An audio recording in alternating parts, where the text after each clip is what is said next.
نحمدہ ونصلی علی رسولہ الکریم اما بعد فاعوذ باللہ من الشیطان الرجیم بسم اللہ الرحمن الرحیم۔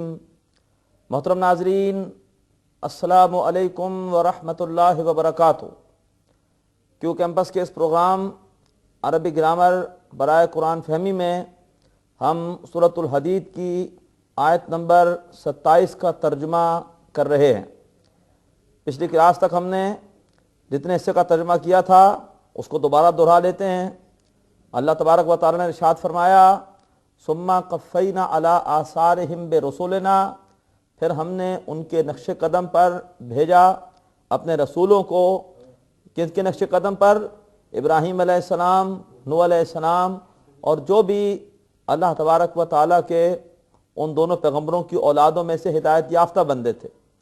وَقَفَّيْنَا بِعِیسیٰ ابْنِ مریم، اور پھر ہم نے بھیجا حضرت عیسیٰ علیہ السلام یعنی مریم سلام علیہا کے بیٹے کو۔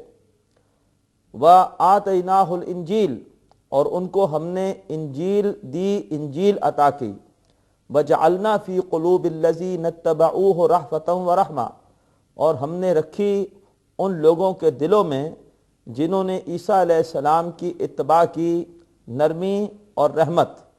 وَرَحْبَانِيَّةً ابْتَدَعُوهَا، اور رہبانیت کہ جس کا آغاز کیا انہوں نے، جس کو شروع کیا انہوں نے، جس کی بدعت ایجاد کی انہوں نے۔ یہاں تک ہم ترجمہ کر چکے تھے۔ آئیے ہم اب آگے بڑھتے ہیں ترجمے میں۔ اس کے بعد فرمایا وَرَحْبَانِيَّةً ابْتَدَعُوهَا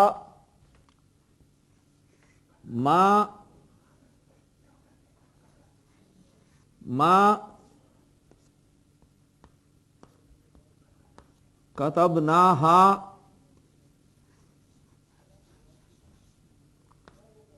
علیہم۔ ما نافیہ ہے، کتبنا مادہ ہے کاف، تا اور با، اور آپ جب لغت میں دیکھیں گے تو اس کے آگے لکھا ہوگا نون، یعنی یہ باب نصرہ سے ہے۔ کتبا یکتبو، کتبا یکتبو، اور اسی سے ماضی کا آخری صیغہ ہے جمع متکلم کا کتبنا۔ اس کے معنی ہوتے ہیں لکھنا یا فرض کرنا۔ تو ما کتبنا، ہم نے نہیں لکھا، ہم نے فرض نہیں کیا۔ ما کتبناہا، نہیں ہم نے فرض کیا اسے۔ ہا کی ضمیر رہبانیت کی طرف ہے، ہم نے اسے فرض نہیں کیا تھا علیہم، ان پر۔ انہوں نے خود سے بدعت ایجاد کر لی، خود سے دین میں ایک نئی بات شروع کر دی۔ ما کتبناہا علیہم، نہیں ہم نے لکھا اسے ان پر۔ علیہم مرکب جاری ہے، علی پلس ہم، ما کتبناہا علیہم۔ اللہ کہتے ہیں کلمہ استثناء کو، اللہ سوائے اس کے، الا ابتغاء رضوان اللہ،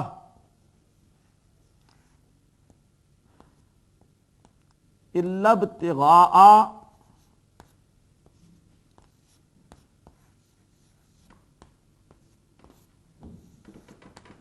رضوان اللہ۔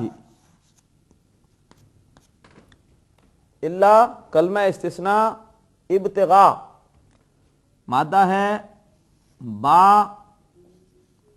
غین اور یا، اور باب افتعال،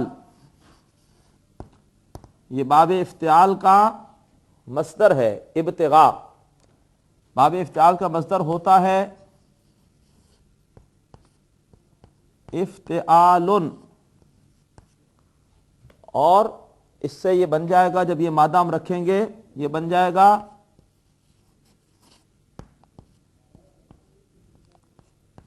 ابتغاء۔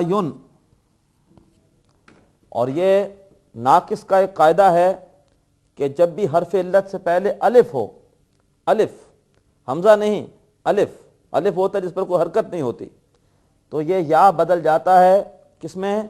یہ بدل جاتا ہے حمزہ میں. یہ قاعدہ ناقص کا بھی ہے اور اجوف کا بھی ہے. تو یہ ہو جائے گا ابتغاء کے بجائے ابتغاء. ابتغاء اس کے معنی ہوتے ہیں طلب کرنا، تلاش کرنا. قرآن پاک میں آتا ہے وابتغوا من فضل اللہ، اور تلاش کرو اللہ کے فضل میں سے. تو ابتغاء تلاش کرنا، طلب کرنا، یہ مصدر ہے.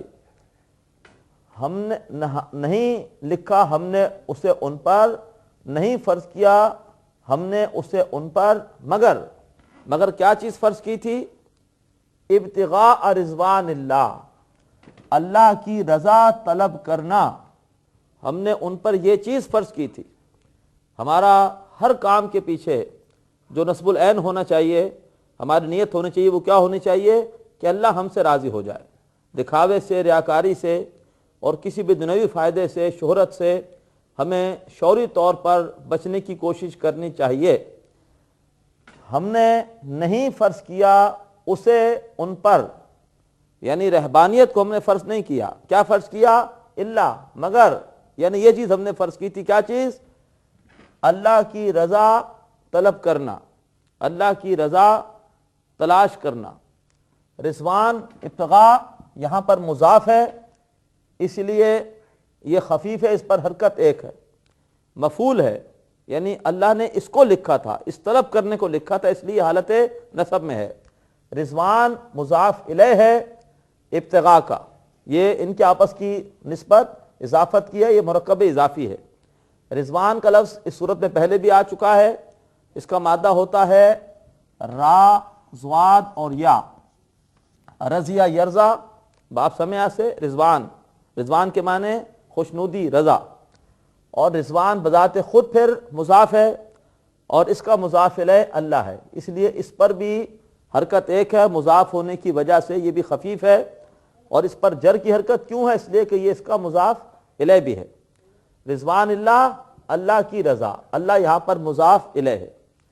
بعض حضرات نے اس کا ترجمہ ایک اور انداز سے بھی کیا ہے، اور وہ کیا ہے؟ انہوں نے ابتغاء کو مانا ہے علت، اور علت بھی حالت نصب میں ہوتی ہے. یہ بات ہم پڑھ چکے ہیں کہ کسی بھی کام کی کوئی وجہ ہو تو اس وجہ کو بھی نصب میں لے کر آتے ہیں. تو یہاں پر ترجمہ یوں کرتے ہیں وہ کہ ہم نے، اللہ فرما رہے ہیں کہ ہم نے فرض نہیں کیا اسے ان پر، مگر اللہ کی رضا کے حصول کے لیے انہوں نے رہبانیت شروع کر دی کہ اللہ تعالیٰ شاید اس سے ہم سے راضی ہو جائے. تو انہوں نے خود سے ایک دین میں نیا کام شروع کر دیا، بدعت شروع کر دی، اس ارادے سے، اس نیت سے کہ شاید اللہ ہم سے راضی ہو جائے. ما کتبناہا علیہم الا ابتغاء رضوان اللہ. اس کے بعد فرمایا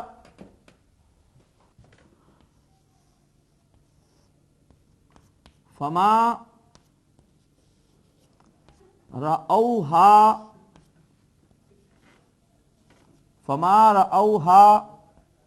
حق رعایتہا. فما رأوہا حق رعایتہا. فما رأوہا، فا حرف عطف ہے، ما پھر نافیہ نہیں، رأو. رأو کو سمجھیے مادہ ہے را، عین اور یا. باب فتح سے آتا ہے. یہاں پہ کوئی علامت مضارع نہیں ہے، تو یہ ماضی ہی کا صیغہ ہے، ماضی کا تیسرا صیغہ ہے. باب فتح میں ماضی کا تیسرا صیغہ ہوتا ہے فتح، فتح، فتحو. اب آپ مادہ اپنا رکھیے فاتحہ کی جگہ را عین یا، تو یہ بن جائے گا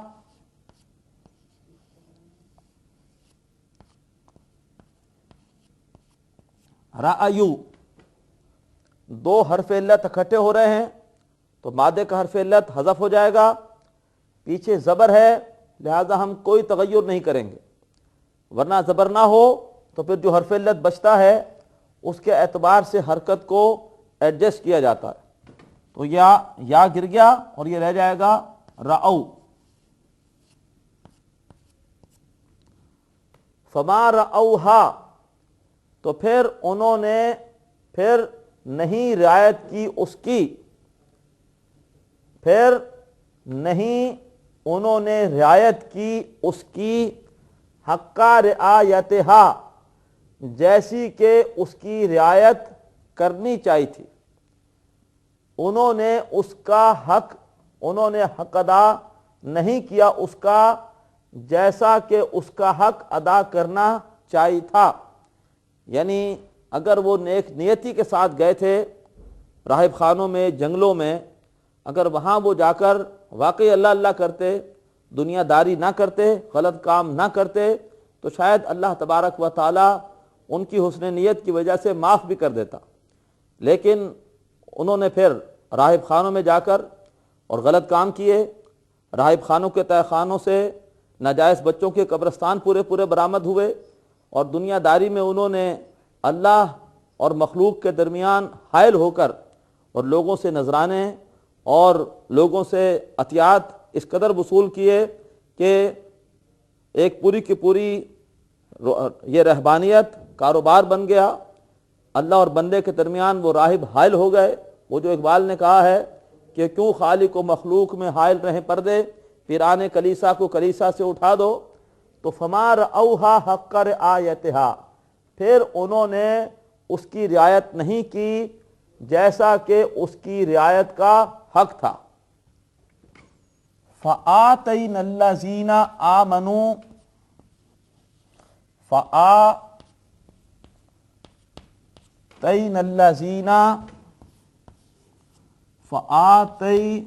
الذین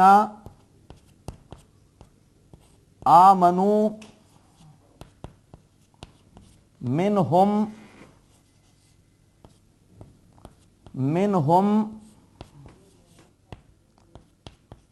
اجرہم۔ فآتینا، آتینا اس آیت میں اس سے پہلے بھی آ چکا ہے، وآتیناہ الانجیل، فا حرف عطف ہے، آتینا کا مادہ ہے حمزہ، تا اور یا باب افعال، ماضی میں آخری صیغہ جمع متکلم کا۔ فآتینا، پھر ہم نے دیا، الذین، ان لوگوں کو، آمنو جو ایمان لائے، آمنو کئی مرتبہ آ چکا، حمزہ میم نون مادہ باب افعال سے، پھر ہم نے دیا ان لوگوں کو جو ایمان لائے، منہم ان میں سے، اجرہم ان کا اجر، ان کا بدلہ، وکثیر منہم فاسقون، وکثیر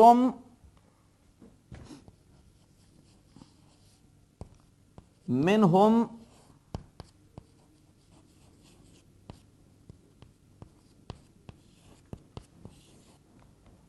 وَكَثِيرٌ مِّنْهُمْ، یہ الفاظ ہو پچھلی آیت میں بھی آئے تھے، وَكَثِيرٌ مِّنْهُمْ، اور اکثر، منہم ان میں سے، فاسقون فاسق ہیں، یعنی بہت کم ہیں کہ جنہوں نے پھر جو اصول طے کیے تھے رہبانیت کے اس کو نبھایا، اکثریت نے پھر دنیا داری کی۔ وَكَثِيرٌ مِّنْهُمْ، اور اکثر، منہم ان میں سے وہ ہیں، فاسقون جو نافرمانی کرنے والے ہیں۔ کسی بھی نبی کی تعلیمات سے گریز اور اس سے ہٹ کر کوئی نئی راہ اختیار کرنا، یہ اصل میں بہت ہی خطرے کی بات ہے۔ نبی نیکی کا ایک متوازن ماڈل اور نمونہ ہوتے ہیں، ہمیں ہر حال میں نبی ہی کی سنت کی پیروی کرنی چاہیے۔ اگر ہم خود سے کوئی نیکی کا طریقہ اختیار کریں گے تو یہ اصل میں بدعت ہوگی، اور بدعت یہ سنت کی ضد ہے۔ حدیث میں آتا ہے کہ جہاں پر بھی کوئی بدعت رواج پاتی ہے، اللہ تعالیٰ وہاں سے کسی سنت کو ہٹا لیتے ہیں، سنت پر عمل سے لوگوں کو محروم کر دیتے ہیں۔ اس لیے اللہ کے رسول نے فرمایا، لا رہبانیت فی الاسلام، اسلام میں کوئی رہبانیت نہیں ہے۔ رہبانیت ایک غلط چیز ہے۔ آدمی اصل دنیا کے میدان کو فاسقوں، فاجروں، اللہ کے باغیوں کے حوالے کر کے اور خود کسی کونے میں کسی خانقاہ میں بیٹھ کر اور اللہ اللہ کرنے چلا جاتا ہے، اور پھر یہ فطرت سے ایک جنگ ہے۔ اللہ تعالیٰ نے ہمارے اندر جنسی جذبات بھی رکھے ہیں، اور اللہ ہی نے ہمارے اندر اپنی معیشت اور اس کے لیے کوئی اچھی سے اچھی کوشش کرنے کے جذبات بھی رکھے ہیں۔ تو اگر آدمی ان چیزوں کو، ان جذبات کو کچل کر ان سے جنگ کرے گا تو شکست کھا جائے گا۔ یہی وجہ ہے کہ پھر جنسی اعتبار سے انتہائی بے راہ ہو گئے عیسائیوں کے ہاں وہ لوگ جنہوں نے رہبانیت اختیار کی، اور معاشی اعتبار سے بھی انہوں نے بندوں کو یہ تاثر دیا کہ تم بہت گناہ گار ہو، اللہ تبارک و تعالیٰ تک تمہاری بات نہیں پہنچ سکتی، تمہاری دعائیں نہیں پہنچ سکتی، ہمارے وسیلے سے اپنی بات اللہ تک پہنچاؤ، اور لوگوں سے نذرانے وصول کرتے رہے۔ فرمایا فَمَا رَأَوْهَا حَقَّ رِعَایَتِهَا، پھر انہوں نے اس کا حق ادا نہیں کیا جیسا کہ اس کا حق ادا کرنا چاہیے تھا۔ فَآتَيْنَا الَّذِينَ آمَنُوا مِنْهُمْ أَجْرَهُمْ، تو ہم نے دیا ان لوگوں کو جو ایمان لائے ان میں سے ان کا اجر۔ وَكَثِيرٌ مِّنْهُمْ فَاسِقُونَ، اور اکثر ان میں سے فاسق ہیں۔ فاسق یہ اسم الفاعل ہے، فاسین قاف مادے سے، اور پچھلی آیت میں بھی آ چکا ہے۔ اس کے بعد ہے آیت نمبر 28، یا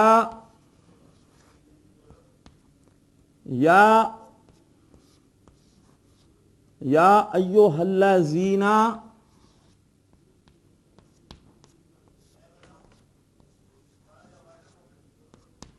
آمنوا اتقوا اللہ،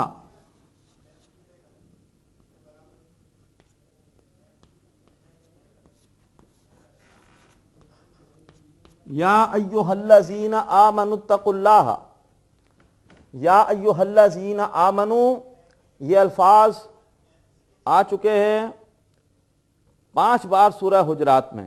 یا حرف ندا ہے، ایھا درمیان میں لگانا پڑتا ہے اس صورت میں جبکہ آگے اس میں موصول ہو یا کوئی ایسا اسم ہو جس پر کہ ال لگا ہوا ہو، تو پھر ملانے کے لیے مذکر کے لیے ایھا اور مؤنث کے لیے ایتھا، یا ایتھا النفس المطمئنہ۔ تو یا ایھا الذین، اے وہ لوگو جو آمنو، کئی مرتبہ آ چکا، حمزہ میم نون مادہ باب افعال، ماضی کا تیسرا صیغہ جمع مذکر غائب کا، یا ایھا الذین آمنوا اتقوا اللہ، یہ الفاظ بھی آ چکے ہیں اس سے پہلے سورہ حجرات میں۔ اتقو کا مادہ ہوتا ہے واو، قاف اور یا، اور یہ باب افتعال ہے، اور باب افتعال میں امر کا صیغہ ہے۔ امر کا صیغہ بنتا ہے ہمیشہ مضارع میں حاضر کے صیغوں سے۔ اتقو یہ واو بتا رہی ہے کہ یہ جمع مذکر حاضر ہے۔ باب افتعال میں جمع مذکر حاضر کا صیغہ ہوتا ہے مضارع میں تفتعلون، تفتعلون، اور امر بنانے کے لیے علامت مضارع ہٹائیں گے، نون آخر کا گرا دیں گے، اور ایک حمزہ شروع میں اپنے پاس سے لگائیں گے، تو یہ بن جائے گا امر کا صیغہ افتعلوا۔ مادہ پلیس کیجئے واو کاف یا، تو یہ ہو جائے گا افتعلوا،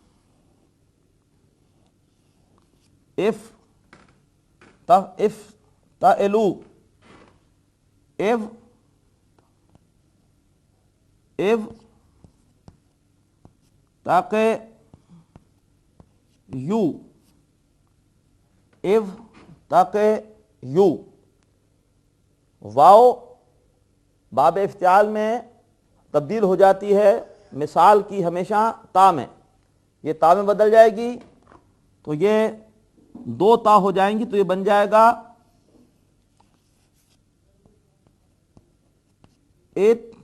اتقیو۔ 2 حرف علت اکھٹے ہیں، مادے کا حرف علت گر جائے گا، یہ بچے گا